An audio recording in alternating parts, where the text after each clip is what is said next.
غزہ جنگ کے 1 سال کے دوران 43,000 فلسطینیوں کو شہید کرنے کے باوجود اسرائیلی حکومت حماس کے انفراسٹرکچر کو ختم کرنے میں ناکام رہی ہے، اور اب اسی فرسٹریشن میں بنجامن نیتن یاہو کی حکومت نے جنرل پلان کو نافذ کرنے کا فیصلہ کیا ہے۔ جنرل پلان دراصل اسرائیل کے سابق ریزرو فوجیوں کی جانب سے ستمبر 2024 میں پیش کیا گیا ایک جنگی منصوبہ ہے، جس کا مقصد بھوک کو بطور ہتھیار استعمال کرتے ہوئے شمالی غزہ میں موجود فلسطینیوں کو علاقے سے مکمل بے دخل کرنا ہے۔ فلسطینیوں کی نسل کشی کے اس منصوبے کے روح رواں ایک سابق میجر جنرل اور جنگی حکمت عملی کے ماہر ریزرو اسرائیلی فوجی افسر گیورو ایلینڈ ہیں،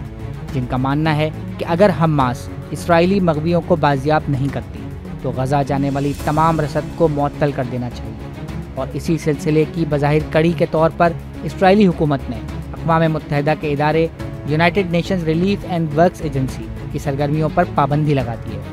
تاکہ غزہ میں امداد پہنچانے کے عمل میں رکاوٹ ڈالی جائے۔ اسرائیلی حکومت کی تمام تر کوششوں کے باوجود اس وقت بھی شمالی غزہ میں 4 لاکھ سے زائد فلسطینی موجود ہیں، اور اسرائیل کی کوشش ہے کہ اس پلان کے ذریعے ان لوگوں کو غزہ سے نکلنے پر مجبور کیا جائے اور پھر اس علاقے کو ایک ملٹری زون میں تبدیل کر کے یہاں واپسی پر پابندی لگا دی جائے۔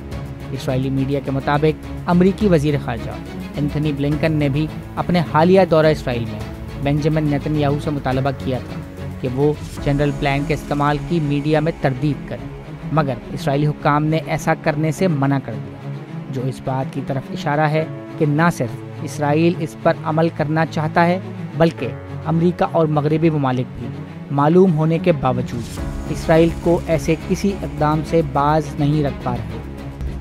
مزید نیوز اپ ڈیٹس اور ڈیجیٹل سٹوریز کے لیے سبسکرائب کریں ڈان نیوز پاکستان۔